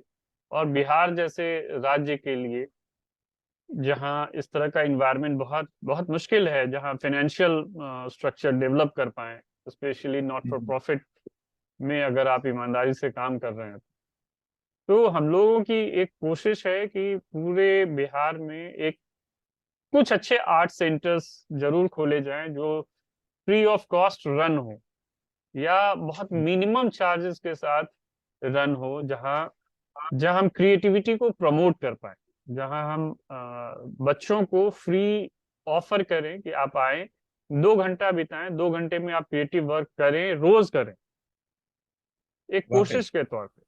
तो जाहिर है एक बड़ा प्रोजेक्ट है, फोकाटोपीडिया इटसेल्फ एक बड़ा प्रोजेक्ट है डॉक्यूमेंटेशन का, क्योंकि हम सिर्फ बिहार तक सीमित नहीं रहने वाले हैं। हम नेक्स्ट फेज में हमारा यूपी एंड झारखंड हम बढ़ रहे हैं, यूपी की तरफ हम बढ़ चुके। हम्म, तो अलग अलग राज्यों में ये इस तरीके से है। तो basically art research and documentation को प्रमोट करना हम लोगों की कोशिश है, और उसके लिए निश्चित तौर पर एक फाइनेंस की जरूरत है। सो अगर कोई पेट्रन के रूप में जुड़ना चाहता है, कोई हेरिटेज लीडर के रूप में जुड़ना चाहता है, उन उन सब की डिटेल्स हमारी वेबसाइट पे दी हुई है, तो आप सब हम्म, प्लीज जाएं, देखें, और जो भी कंट्रीब्यूशन हो सकता है, एवरी कंट्रीब्यूशन मैटर्स एक्चुअली, छोटा बड़ा बिल्कुल। हर तरह का कंट्रीब्यूशन मैटर करता है। In fact we are looking for equipments also R&D के लिए, हम्म, तो एवरीबडी इज वेलकम। नए जी अपकमिंग बिल्कुल। लोग हैं जो इस तरह की चीजों में इंटरेस्ट है बा डॉक्यूमेंटेशन, वो कैसे जुड़ सकते हैं आपसे? इसमें हम लोग 2-3 तरीके से काम करते हैं, हम्म, और कुछ लोग अभी जुड़े भी हैं। के साथ जो नए लोग जुड़ना चाहते हैं, उनके उनके लिए ये खास तौर पे ये बातचीत कि आप वॉलेंटियरली भी हमारे साथ जुड़ सकते हैं। और 2 तरीके हैं, एक आप पटना आकर के हमारे साथ काम कर सकते हैं, हम्म, और दूसरा तरीका ये है कि आप अपनी जगह से भी काम कर सकते हैं। ओके। आप अपने सराउंडिंग जो आर्ट एंड कल्चर है, आप उसको भी रिकॉर्ड कर सकते हैं, और रिकॉर्ड करने के बाद हमें शेयर कर सकते हैं। लेकिन प्रायर टू रिकॉर्डिंग एक बार हमसे बात जरूर करनी है, ताकि हम स्पेसिफिकेशन आपको बता पाए कि आपको रिकॉर्ड कैसे करना है। या हम लोग क्वेश्चनायर पर डिस्कस कर सकते हैं कि क्वेश्चंस क्या क्या हो सकते हैं, कितने फेजेस में रिकॉर्डिंग हो सकती है। अगर कोई फोटोग्राफी करना चाहता है, तो फोटोग्राफ्स किस तरीके से लेना है डॉक्यूमेंटेशन के पर्पज से, ये चीजें हमें समझनी पड़ेगी, इस तरीके से हमें करना पड़ेगा। जी। दूसरा ये कि आप टेक्सचुअल कंट्रीब्यूशन भी हमारे साथ कर सकते हैं। हमें बहुत सारे टेक्स्ट को इंग्लिश से हिंदी, हिंदी से इंग्लिश करना है, हम्म, तो एक तरीके से ट्रांसलेशन तो मैं नहीं कहूँगा, ट्रांसलिटरेशन में आपकी मदद चाहिए। तो जो लोग ट्रांसलिटरेशन में पॉसिबल हैं, जो सक्षम हैं, एफिशिएंट हैं, वो अभी हमारी मदद कर सकते हैं। हम्म, दूसरा, वॉलेंटियर्स के रूप में इस रूप में भी मदद कर सकते हैं कि हम लोग समय समय पर छोटे छोटे प्रोग्राम करते हैं। उन प्रोग्राम्स में आपकी भूमिका हो सकती है, कोऑर्डिनेटर के तौर पे या एसोसिएट के तौर पे आप हमारे साथ जुड़ करके काम कर सकते हैं। इसके बारे में इंफॉर्मेशन मैं अपनी वेबसाइट पे देता हूँ। ओके। वॉलेंटियर्स की जरूरत हमें अभी भी है, जो हमें लिखने और बाकी चीजों में मदद कर पाए, हम्म, क्योंकि ग्लोबल प्रेजेंस के लिए जरूरी है कि हम ग्लोबल लैंग्वेज को भी अपनाएं, एक कनेक्टिंग लैंग्वेज है। तो बिल्कुल। इंग्लिश, हिंदी से इंग्लिश भी बहुत सारी चीजें करनी है, और ये अकेले पॉसिबल नहीं है। हमारे पास बहुत छोटी सी टीम है, मैं फिर से रिपीट कर रहा हूँ, बहुत छोटी सी टीम है, जिसके लिए ये पॉसिबल नहीं है कि वो सारे चीजों को एक साथ पैरेलली कर पाए। हम्म, सो हमें सभी के मदद की जरूरत है, आप सभी की मदद की जरूरत है जो इस डायरेक्शन में काम कर सकते हैं। दूसरा ये कि आर्टिस्ट अगर हमें मदद करना चाहते हैं, तो उनके पास 2 ऑप्शन है जिसमें हम लोग उनको ऑफर कर रहे हैं। एक आर्टिस्ट आर्काइव के रूप में आप हमारे साथ मदद कर सकते हैं। हम्म, डेफिनेटली उसके साथ जो पैसा आएगा, जो भी पैसा आप हमें सबमिट कर रहे हैं, जो भी एक नॉमिनल अमाउंट हमने आपसे लिया है, वो नॉमिनल अमाउंट इंस्टीट्यूशनल डेवलपमेंट को लेकर के और आर्काइव्स के डॉक्यूमेंट डेवलपमेंट को लेकर के ही उस पर खर्च होना है। ओके। तो ऐसा नहीं है कि वो पैसा हम लोग बेनिफिट के रूप में ले रहे हैं। तो इसमें आप मेंबर के तौर पे भी आ सकते हैं, रूटीन मेंबर के तौर पे भी आ सकते हैं। एक फ्रेंड्स ऑफ फोकाटोपीडिया का भी ऑप्शन है, जिसमें हम लोग एनुअली आपसे 5,000 का एक कंट्रीब्यूशन मांग रहे हैं। जाहिर है ये सारे कंट्रीब्यूशन डॉक्यूमेंटेशन वर्क की तरफ ही जाने, या जो हमारे साथ जो लोग जुड़ेंगे, जो जुड़ करके काम कर रहे हैं, हम उनको थोड़ा बहुत फाइनेंशियल असिस्टेंस तो कर पाए, ये भी एक कोशिश है कि कम से कम उनके आने जाने का खर्च हम दे पाए। अगर वो शहर से बाहर निकल करके काम कर रहे हैं तो उनको उनकी एक बेसिक रिक्वायरमेंट है, उसको हम मीट कर पाए। बिल्कुल। तो ये इस कोशिश के तहत भी हम लोग फ्रेंड्स ऑफ फोकाटोपीडिया या एक मेंबरशिप भी हम लोग ओपन कर रहे हैं कि आप फोकाटोपीडिया के मेंबर के तौर पे आए। बाकी उसमें जो दूसरे पेट्रनशिप के प्रोग्राम्स हैं या हेरिटेज लीडर्स हैं, ये सारी चीजें हैं जिसके तहत भी आप हमारी मदद कर सकते ओके। हैं। इनफैक्ट कोई हमारे साथ बहुत सीनियर लेवल पे भी जुड़ सकता है, ट्रस्टी के रूप में भी जुड़ सकता है। डेफिनेटली उसके जरिए जो पैसा आएगा वो हमें इंस्टीट्यूशन को खड़ा करने में मदद करेगा, मदद करेगा। क्योंकि फाइनेंशियली वीक होने की स्थिति में हम बहुत सारा काम नहीं कर पाते या बिल्कुल। हमारी टीम नहीं कर पा रही। हमारी टीम अभी वैसे लोगों के साथ बनी है जो डेडिकेटेड तो जरूर है, लेकिन कहीं ना कहीं काम कर रहे हैं, काम करते हुए वो हमारे साथ कर। बिल्कुल।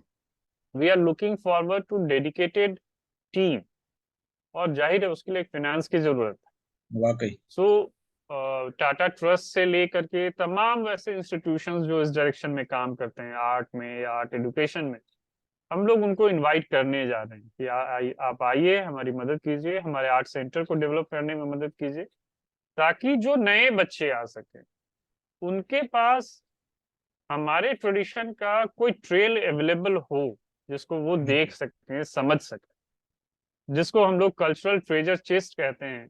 गवर्नमेंट भी बना रही है, पर वो उसके बारे में कितने लोग जान रहे वाकई, मतलब मेरे ख्याल हैं से ये। बहुत से कम लोग हैं जिसे जिनको पता होगा कि इस तरह की चीजें हैं। जैसे इंडियन ऑयल भी इन सब चीजों में मदद करती है, इवन टाटा ट्रस्ट है, मिनिस्ट्री ऑफ जी। कल्चर, बट वो उसमें बहुत सारी जानकारियां सामान्य जो कलाकार हैं उन तक तो पहुंचती ही नहीं है।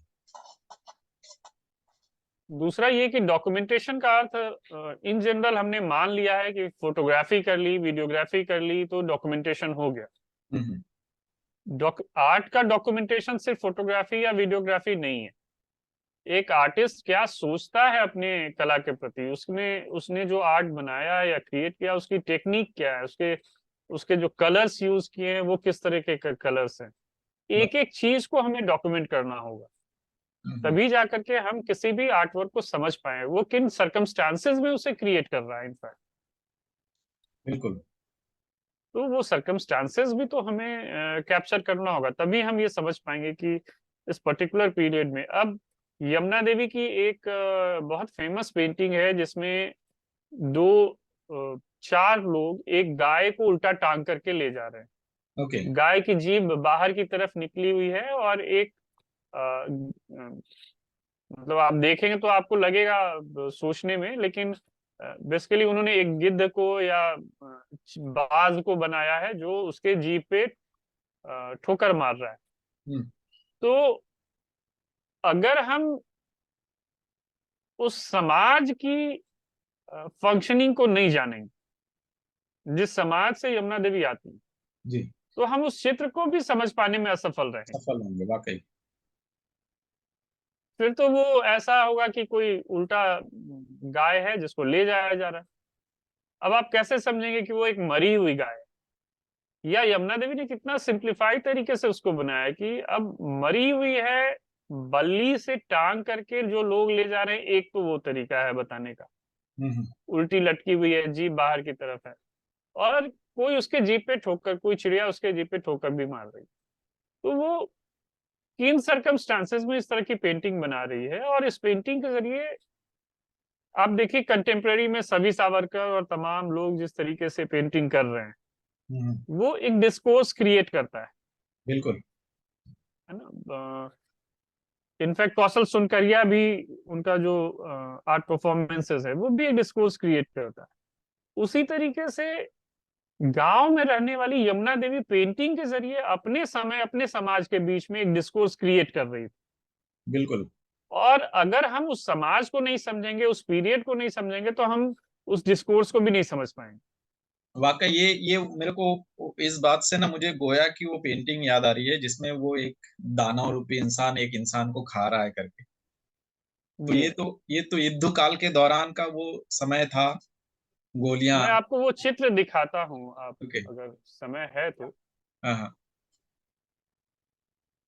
क्योंकि इन सब चीजों से ही एक तरह जी। से मतलब मेन तो हम लोग जो डॉक्यूमेंटेशन की बात कर रहे हैं वाकई अगर इस पे ये नहीं किया गया तो ये सारी चीजें विलुप्त हो जाएंगी और हो भी रही हैं धीरे धीरे।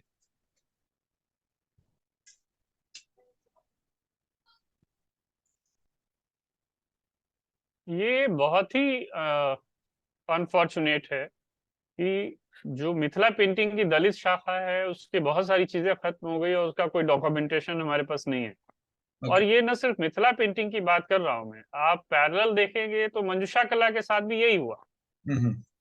मंजूषा कला की बहुत सारी चीजें खत्म हो गई, लेकिन आप उनको नहीं खोज सकते हैं। चक्रवर्ती देवी ने किन परिस्थितियों में काम किया, इन उनके सब काम करने का इन स्टाइल सब क्या था, ये हमें नहीं पता है। इन सब इन सब चीजों की जानकारी के हिसाब से पीएमओ को आपने अवगत कराया। नहीं, वहां हम लोग नहीं गए हैं अभी तक। ओके।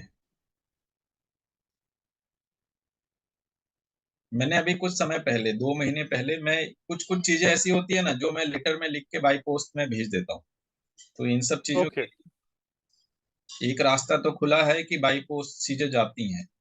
एटलीस्ट कोई फाइल में तो वो जरूर डली होंगी। यमुना देवी की वो चित्र अभी तुरंत नहीं मिल रहा है, मैं फिर आपको भेज दूंगा, आप जरूर दिखाइए अपने दर्शकों को। कोई बात नहीं। हाँ, मैं ये कह रहा था कि सरकार कितना इंटरेस्ट लेती है। सरकार, वो इस बात से भी पता चलता है कि गंगा देवी ने जो कोहबर बनाया था क्राफ्ट म्यूजियम में, जी। उसे तोड़ दिया गया असल में। तो ये भी उस समय बहुत कंट्रोवर्सी हुई इस पे। हम्म। लेकिन ये बताता है कि सरकार का अपना इंटरेस्ट क्या है, या सरकार कलाओं को लेकर के कैसे सोचती है। हम्म। मैंने एक पुस्तक जो उपेंद्र भारती संस्थान के पूर्व निदेशक हैं अशोक कुमार सिन्हा, उनकी पुस्तक में मैंने लिखा भी, और बहुत ही खरे खरे ये बात लिखी कि हमें ये समझना पड़ेगा कि सरकार और सरकार में बैठे जो कला प्रशासक हैं, हम्म। जो जो कथित तौर पे कला प्रशासक हैं और वास्तव में वो ब्यूरोक्रेट हैं, वो कलाओं को लेकर के कैसे सोचते हैं। क्या सोचते हैं। और उनकी और बाजार की बॉन्डिंग बहुत स्पष्ट रूप से दिखती है। दोनों के लिए जो हमारे आर्टिजन हैं, फोक आर्टिजन हैं, वो आर्टिस्ट के तौर पे नहीं है, हम्म। वो आर्ट लेबर के तौर पे बिल्कुल। हैं। दोनों की नीतियां आर्टिस्ट को आर्ट लेबर बनाने की दिखती है, न कि कोई अगर आर्टवर्क सीख रहा है उसको आर्ट के रूप में कैसे आगे बढ़ना है, या आर्टिस्ट बनकर के कैसे आगे बढ़ना है, इस दिशा में काम करने के। आप जब नीति ही आपकी है कि 300 रुपए या 400 रुपए दिहाड़ी पर आप उनसे काम कराएं, हम्म। तो आप कैसे सोच सकते हैं कि सरकार आर्टिस्ट को प्रमोट कर रही है। वाकई इसके लिए इसका चिंता का इसका विषय। सबसे भयावह रूप आया कोरोना के फेज में, जब सरकार ने कलाकारों से ये कहा कि आपको थोड़ी मदद तो मैं कर दूंगा 1000 2000 रुपए की, लेकिन आपको पहले एक वीडियो बना करके भेजना पड़ेगा। तो एक गांव देहात का आर्टिस्ट, जिस जो मोबाइल को, जो आज के स्मार्टफोन को बहुत ज्यादा नहीं समझता चलाना है, नहीं जानता वो कैसे भेजेगा। वो वीडियो बनाए और वीडियो बना करके वो भेजे कोरोना के फेज में। तो सरकार की संवेदनाएं इस रूप में काम करती हैं। आप तो समझ सकते हैं कि उन ये तो संवेदनाओं का अर्थ क्या होता है। एक ट्रेडिशनल आर्टिस्ट की बात करते हैं और अगर ये कोरोना के समय तो ऐसा भी हुआ कि जो मध्यम वर्गीय जो ये हैं समकालीन कलाकार जो कॉलेज से पास जी। आउट हुए हैं या साल 2 साल 5 साल या हम लोगों के एज के सबके साथ ऐसी बहुत दुर्दशा रही है। कोविड हुआ तो सारे सेविंग्स खत्म हो गए क्या करे फ्यूचर में क्या नहीं करे क्योंकि लॉकडाउन का समय था ऐसा क्या आगे क्या ये लें उसी के लिए समझ में नहीं आ रहा था। नहीं, सब। उस फेज में जैसे पटना डीपीएस के जो मुख्य कर्ता धर्ता है संजीव सिंह, वो आगे आए, उन्होंने आर्टिस्टों की काफी मदद की ओके। पर्सनल अकाउंट से या डीपीएस के अकाउंट से। हम्म। कुछ लोग बाहर से भी, अब्रॉड से भी कुछ लोगों ने मदद भेजी। ओके। लेकिन सरकार की पहल, जिनकी जिनकी सबसे ज्यादा जिम्मेदारी थी, उन्होंने क्या मदद दी और किस रूप में मदद दी, ये तो सोचने वाली बात है। अगर 500-600 लोगों को 1000 या 2000 रुपए दे दिए गए, तो गवर्नमेंट के लिए क्या है 500-600 लोगों के लिए 1000-2000 रुपए? और दूसरा एक चीज है ना कि उसमें जो बैठे हुए लोग हैं वो कितना आ रहा है, क्या हो रहा है, ये भी तो सामान्य लोगों को पता नहीं होता ना। जी बिल्कुल, बिल्कुल। क्योंकि गवर्नमेंट के पास फंड तो कल्चर के लिए बहुत सारे होते हैं, लेकिन वो कहाँ जाता है, किस तरह से उसका यूटिलाइज होता है, वो हम लोगों को पता है, बाकी सारे लोगों को तो पता नहीं है। बिल्कुल पता नहीं है। वो चीजें, बहरहाल ट्रांसपेरेंसी होनी एक चाहिए इन सब चीजों में। एक नई कोशिश हम लोगों ने अभी शुरू की जी। है कि जो हमारे ट्रेडिशनल आर्टिस्ट हैं उनको कंटेम्प्ररी प्रैक्टिसेस पर कैसे लाया जाए, ओके। या कंटेम्प्ररी आर्ट वर्ल्ड के साथ कैसे कनेक्ट किया जाए। तो रिसेंटली शांति देवी जी का एक परफॉर्मेंस हम लोगों ने कराया था अर्पणा कौर आर्ट गैलरी में, ओके। और बहुत अच्छी प्रदर्शनी हुई। ये विमला आर्ट फोरम के सौजन्य से हुआ था, विमला आर्ट फोरम के इनविटेशन पर हम लोग वहाँ गए थे। हाँ हाँ। तो एक कोशिश ये भी है कि हमारे जो ट्रेडिशनल आर्टिस्ट हैं उनको कंटेम्प्ररी वर्ल्ड के साथ या कंटेम्प्ररी मार्केट जो आर्ट के साथ कनेक्ट करता है, जी। उसके साथ भी जोड़ा जाए। जी। ओके। तो ये एक अच्छी पहल मेरे ख्याल से साबित हुई होगी, क्योंकि इस तरह की चीजें कंटेम्प्रेरी आर्ट वर्ल्ड के साथ वो एक कटा कटा सा महसूस होता है ना कि आप ट्रेडिशनल जी। और मैं कल ही जस्ट इस बात को सोच रहा था कि कुछ ऐसे मतलब कहीं और इसको प्लान किया जा सकता है, कुछ ट्राइबल आर्टिस्ट, कुछ फोक आर्टिस्ट, कुछ ऐसे भील गोंड और कुछ कंटेम्प्रेरी आर्टिस्ट को लेके, तो ये चीजें कर सकते हैं कुछ प्लान ऐसे अगर ये कर। इसको मैं इस रूप में कहता हूं कि हमारे आधुनिक कलाकार, आधुनिक और समकालीन कलाकारों ने हमारी लोक कलाओं से बहुत सारी चीजें ली, बिल्कुल। लेकिन उन्होंने दिया लोक कुछ। कलाओं को लौटाया कितना, ये तो सवाल है। वाकई। तो इस परफॉर्मेंस के पीछे एक सोच ये भी थी कि हम आपके माध्यम से ये बता पाए, आप हमारे जो ट्रेडिशनल आर्टिस्ट हैं उनके परफॉर्मेंस के माध्यम से ये बता पाए कि हमारे ट्रेडिशनल आर्टिस्ट किसी भी मीडियम में आपसे कम नहीं है। वाकई। वो भाषा में, बोलने में, स्मार्टनेस में हो सकता है कि आपसे कम हो, बिल्कुल। लेकिन कला माध्यम में वो आपसे कम नहीं है। और किसी भी माध्यम को एडॉप्ट कर सकते हैं, बहुत सहजता से एडॉप्ट कर सकते बिल्कुल। हैं। जी।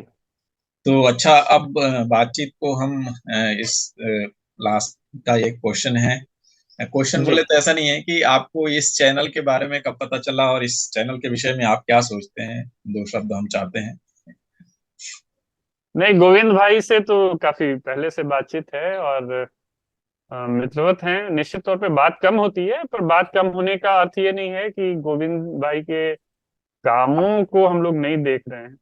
उन्होंने कोरोना के फेज में बातचीत का जो सिलसिला शुरू किया वो अभी भी कंटिन्यू है। उस दौरान लोक कलाओं पे बातचीत का सिलसिला मैंने शुरू किया था, जो काफी लंबा चला। ठीक है। लेकिन जब चीजें सामान्य हो लगी, तो हमारे लिए डॉक्यूमेंटेशन वर्क ज्यादा इम्पोर्टेंट था, बजाय इसके कि हम अ, बातचीत को अंजाम दे पाते। तो हम लोग, थोड़ी व्यवस्था हमारी उधर हुई, तो हमारी बातचीत टूटी। लेकिन गोविंद भाई की बातचीत लगातार चल रही है, और मुझे लगता है कि ये बातचीत होते रहनी चाहिए। ये पर्सनल लेवल पर भी ये बातचीत होते रहनी चाहिए। बिल्कुल। संस्था के रूप में आप चाहे जिस भी रूप में काम कर रहे हैं, लेकिन पर्सनल लेवल पर भी ये जो कनेक्टिविटी है, ये जो बातचीत की कनेक्टिविटी, ये बहुत इंपॉर्टेंट है। मुझे लगता है कई बार खुद को एक्सप्रेस करना बहुत जरूरी होता है। आपके जहन में इतनी सारी चीजें होती हैं जिनका एक्सप्रेशन बहुत जरूरी होता है।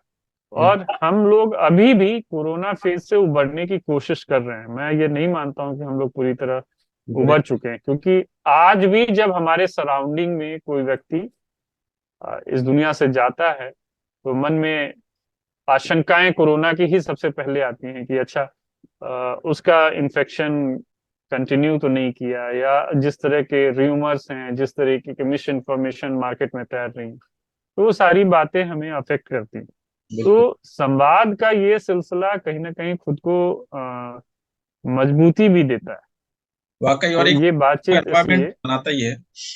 जी, तो ये बातचीत का सिलसिला जारी रखना चाहिए। और गोविंद भाई, बिल्कुल। आपकी ये पहल निश्चित तौर पे स्वागत की होगी। धन्यवाद। और हम चाहेंगे कि आपका जो YouTube का लिंक है वो भी आप जरूर मुझे भेजिएगा, ताकि मैं डिस्क्रिप्शन में वो दे सकूं। जी जी, मैं भेज दूंगा आपको। और मैं दर्शकों को चाहूंगा कि वो सुनील सर के इस बातचीत के अंश को दूसरों से शेयर करें, व उनका जो YouTube चैनल है वो भी सब्सक्राइब करें, ताकि उनको बहुत सारी जानकारियां वहां से भी उपलब्ध हों। और आपने इतने शॉर्ट टाइम पे इतना सारा समय निकाला सुनील जी, उसके लिए बहुत बहुत धन्यवाद। और नहीं नहीं, धन्यवाद गोविंद भाई, आपका और आपके सभी दर्शकों का, और जो मैं ये दर्शकों को प्रोग्राम भी देख रहे हैं, जो शेयर कर रहे हैं। दर्शकों को भी बहुत बहुत धन्यवाद व्यक्त करना चाहूंगा। तो इसी के साथ हम आज की बातचीत को यहीं रोकते हैं। नमस्कार। जय हिंद। नमस्कार, शुक्रिया।